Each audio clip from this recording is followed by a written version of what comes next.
What's going on, kids? We are back with another awful Sunday Advanced Metcon for you to try. This is a little kettlebell flow, 30 minutes, as many rounds as possible, resting only as needed between the sets and the reps.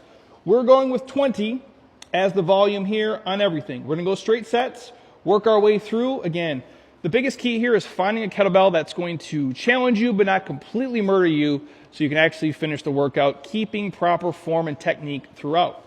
We start with the 20 kettlebell Spider-Man steps. Now, if you have a heavier bell for some of these patterns, it's actually to your benefit, especially with the steps, just for stability. But again, obviously you guys work with what you have at home.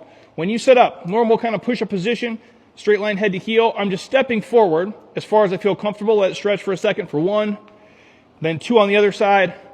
I'm back to 3. Basically, we're doing 10 reps on each leg. A little bit of stretch, obviously the groin, the hamstrings, that gluteal fold on the backside actually feels good for a lot of you, keeping the posture nice and perfect. Once that's done, we're going kettlebell swings. Again, we've been through the swings before. Soft knees, hip, and ankles. We're just driving through the backside, the posterior chain movement. I don't care how high the bell goes for you guys. If it's heavy, obviously it's going to be a little bit lower, maybe sternum level or beyond. If you guys want to go up to the shoulders, that's cool. You don't have to go any crazier than that. When I sit up, I just drive the butt and hips back. That bell kind of anchors towards me, and literally I'm just pushing and driving, thrusting as hard as possible through the butt and hips. Most of you guys, you're familiar with the thrusting. I'll leave it at that. Once all 20 are done, you guys are going to go the kettlebell close grip push-ups. Now, when we sit up, if you don't have the wrist mobility or it feels a little uncomfortable for you and it's not stable, you can go from the floor in kind of that diamond style, field goal style, or anywhere that's inside, shoulder width apart. But if you can go with the kettlebell,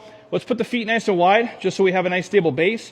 And then from here, where that close grip push-up is going to take place for all 20 repetitions. Once we rip through that, we're going to go with the rest, pause, squats. Now we're looking for maybe half second at the bottom.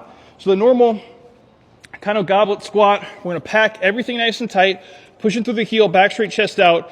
I sit there, then I'm right back up. So I'm always pausing at the bottom for that half or full second. Once I get all 20, I'm going to go the Kettlebell Halos. Again, the bell, when you guys go the Halos, bottom side up in front, all the way behind the head, then it comes again bottom side up. So by the time it's behind my head, the kettlebell is actually right side up. The key here is not to, halo it on top of your head. It's letting that whole shoulder girdle get loose as you guys rotate, one way clockwise, one way counterclockwise, until we hit all 20. That's obviously one cycle.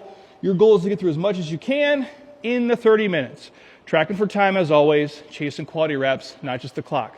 Tag a buddy, tag me. Can't wait to see how you guys do.